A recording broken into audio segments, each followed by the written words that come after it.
আজকে করবো আমি একটা নতুন ধরনের পরোটা, ছানা পোড়া পরোটা।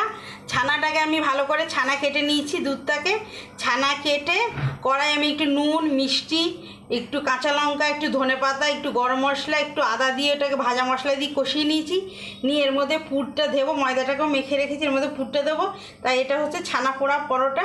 আপনারা যে যেখান দিয়ে দেখছেন ছানা পোড়া পরোটাটা খাবেন, আপনাদের সবার ভালো লাগবে, খেয়ে দেখবেন, এটা খুব ভালো লাগবে ছানা পোড়া পরোটাটাকে। এটার মধ্যে পুরটা দিয়ে দিলাম, এবার দিয়ে আমি বেলবো। আমি ফ্রাই প্যানটা গরমে বসিয়েও দিয়েছি, এবার ভাজবো এটাকে আমি বেলে নেবো। আমার ফ্রাই প্যানটা একটু গরম হয়ে গেছে, আমি কমিয়ে দিলাম। এবার এটাকে আমি বেলবো। এবারে এটা আপনারা তেল দিয়েও বেলতে পারেন, এমনি ময়দা দিয়েও বেলতে পারেন। এটাকে আমি হালকা করে একটু বেলে নিচ্ছি।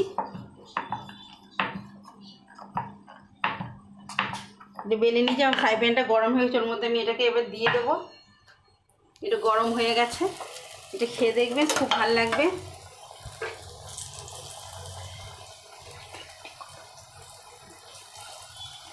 এটা গরম, এই দিকটা উল্টিয়ে দেবো, এই দিকটা হয়ে গেছে আমার, এটা খুব গরম হয়ে গেছে ফ্রাই প্যানটা।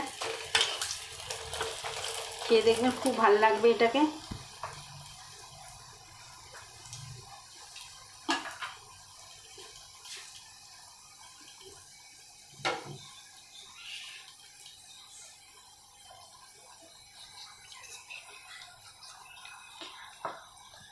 এটা হয়ে এবার এদিকটা উল্টিয়ে দেবো, আর একটু লাল হয়ে যাবে, একটু কড়া করে একটু হয়ে যাক, তাহলে ভালো লাগবে এটা।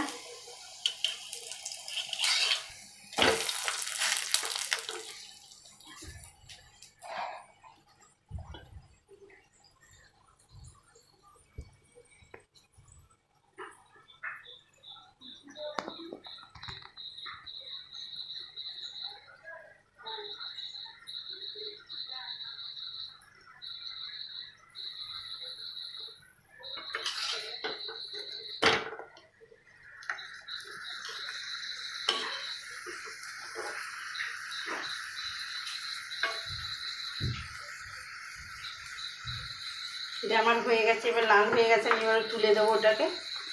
হয়ে গেছে,